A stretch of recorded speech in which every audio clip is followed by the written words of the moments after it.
नमस्कार. चला आज एका अशा प्रवासावर निघूया जो केवळ किलोमीटरमध्ये नाही तर श्रद्धेमध्ये मोजला जातो. हा प्रवास आहे साहसाचा आणि अंतिम ध्येय आहे मोक्ष. आपण बोलतोय पवित्र चारधाम यात्रेबद्दल. हा एक असा प्रश्न आहे जो हजारो वर्षांपासून करोडो भाविकांच्या मनात आहे. आणि खरं तर याच एका प्रश्नाचं उत्तर शोधण्याच्या ओढीनं दरवर्षी लाखो लोक हिमालयाच्या आव्हानात्मक कुशीत स्वतःला झोकून देतात. तर मग ही चारधाम यात्रा म्हणजे नक्की काय? सोप्या भाषेत सांगायचं तर ही आहे हिमालयाच्या हृदयात वसलेल्या 4 अत्यंत पवित्र स्थळांची तीर्थयात्रा. हिंदू धर्मात एक अढळ श्रद्धा आहे की आयुष्यात एकदा तरी ही यात्रा पूर्ण केली की मनुष्याला सर्व पापांपासून मुक्ती मिळते आणि मोक्षाचं दार उघडतं. पण आज जी यात्रा दिसते की नेहमीच इतकी सोपी होती का? अजिबात नाही. चला जरा भूतकाळात डोकावून बघूया आणि पाहूया की पूर्वीच्या काळी ही यात्रा एखाद्या खडतर तपश्चर्येपेक्षा कमी का होती. जरा कल्पना करून बघा, आजच्यासारखे पक्के रस्ते नाहीत, रात्री थांबायला हॉटेल्स नाहीत आणि आजारी पडलात तर वैद्यकीय सुविधा तर दूरची गोष्ट. भाविकांना महिनोमहिने घनदाट जंगलांमधून, खळखळणाऱ्या नद्या ओलांडून आणि बर्फाच्छादित पर्वतांमधून फक्त पायीच चालावं लागायचं. खाण्यापिण्याची सगळी सोय स्वतःच करायची. म्हणजे हा प्रवास फक्त शारीरिक नव्हता तर मानसिक सहनशक्तीची आणि श्रद्धेची एक कठोर परीक्षाच होती. मग इतके कष्ट सोसून लोक ही यात्रा का करायचे? कारण त्यांची श्रद्धा होती. जुने लोक म्हणायचे, ही यात्रा आपल्या इच्छेने नाही होत. जेव्हा वरून बोलावणं येतं, जेव्हा देव बोलवतो तेव्हाच होते. या एका वाक्यात त्या लोकांची अपार श्रद्धा दिसून येते. पण आता काळ खूप बदलला आहे आणि त्याचसोबतच यात्रेचं स्वरूपही अक्षरशः पालटलं आहे.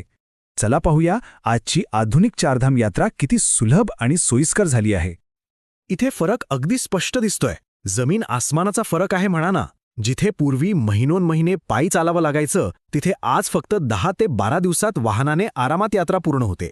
पक्के रस्ते आहेत, पूल आहेत, हॉटेल्स आणि वैद्यकीय सुविधा तर आहेतच, पण आता अगदी हेलिकॉप्टर सेवाही उपलब्ध आहेत. त्यामुळे तो खडतर प्रवास आता खूपच सुरक्षित आणि सोयीस्कर झालाय. प्रवासाचं स्वरूप बदललं, सोयीसुविधा आल्या, पण यात्रेचा जो आत्मा आहे म्हणजे ती 4 पवित्र स्थळं, त्यांचं महत्त्व आजही तसूभरही कमी झालेलं नाहीये. चला या 4 धामांबद्दल आता जाणून घेऊया. तर परंपरेनुसार या पवित्र यात्रेची सुरुवात होते यमुनोत्रीपासून. हे ते ठिकाण आहे जिथून जीवन देणाऱ्या यमुना नदीचा उगम होतो. यमुनोत्रीचं मंदिर देवी यमुनेला समर्पित आहे. इथली एक खास गोष्ट म्हणजे गरम पाण्याचं कुंड. भाविक काय करतात तर कापडी पुरचुंडीत तांदूळ आणि बटाटे बांधून त्या कुंडात शिजवतात आणि तोच देवीचा प्रसाद म्हणून खातात. आणि अशी एक दृढ श्रद्धा आहे की यमुनेच्या या पवित्र पाण्यात स्नान केल्याने अकाली मृत्यूचं भय राहत नाही. यमुनोत्रीनंतर यात्रेचा पुढचा टप्पा आहे गंगोत्री, जिथून आपल्या सर्वांची पवित्र गंगा नदी उगम पावते. गंगोत्रीला पवित्र गंगा नदीचं उगमस्थान मानलं जातं. या जागेचं नातं जोडलेलं आहे राजा भगीरथाच्या कथेशी. त्यांच्या कठोर तपश्चर्येमुळेच देवी गंगा स्वर्गातून पृथ्वीवर अवतरली आणि म्हणूनच आजही करोडो लोकांची हीच श्रद्धा आहे की गंगेच्या पाण्यात फक्त एक डुबकी मारली तरी जन्मोजन्मीची पापं धुवून निघतात. तिसरं धाम जे आहे साक्षात भगवान शिवाचं निवासस्थान, अत्यंत जागृत मानलं जाणारं केदारनाथ. केदारनाथ हे केवळ एक मंदिर नाही तर हे भगवान शिवाच्या 12 ज्योतिर्लिंगांपैकी एक सर्वोच्च स्थान आहे. हिमालयाच्या त्या विराट पर्वतरांगांमध्ये वसलेल्या या मंदिरातली ऊर्जा आणि तिथलं वातावरण इतकं दिव्य आहे की तिथे पोहोचणाऱ्या प्रत्येक भक्ताला एक वेगळाच अनुभव येतो.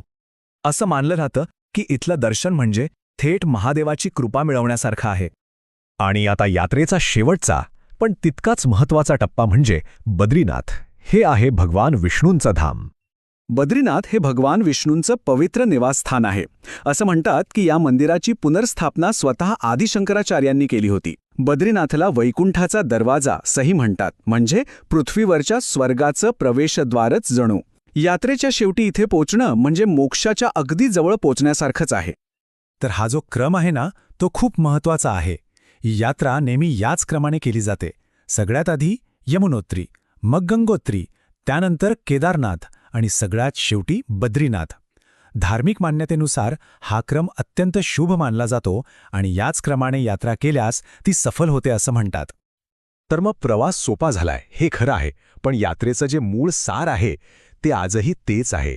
कारण हा प्रवास शरीरापेक्षा जास्त मनाचा आणि आत्म्याचा आहे.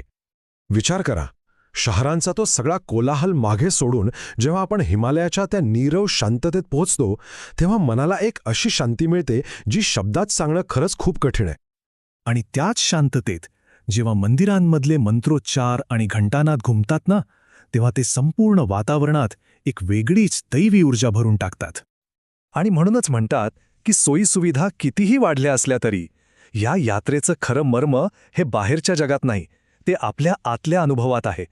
ही शरीराची यात्रा नाहीच, ही आहे आत्म्याच्या शुद्धीची यात्रा. पण जाता जाता एक विचार मनात नक्कीच येतो. आजच्या या तंत्रज्ञानाच्या आणि सोयीसुविधांच्या युगात जिथे सगळं काही एका क्लिकवर मिळतं, तिथे अशा श्रद्धेवर आधारलेल्या यात्रांचं महत्त्व आणि स्वरूप कसं बदलत असेल? आणि हा प्रश्न फक्त चारधाम यात्रेपुरता नाहीये, तर तो श्रद्धा आणि आधुनिकता यांच्या नात्यावर आपल्याला विचार करायला लावणारा प्रश्न आहे.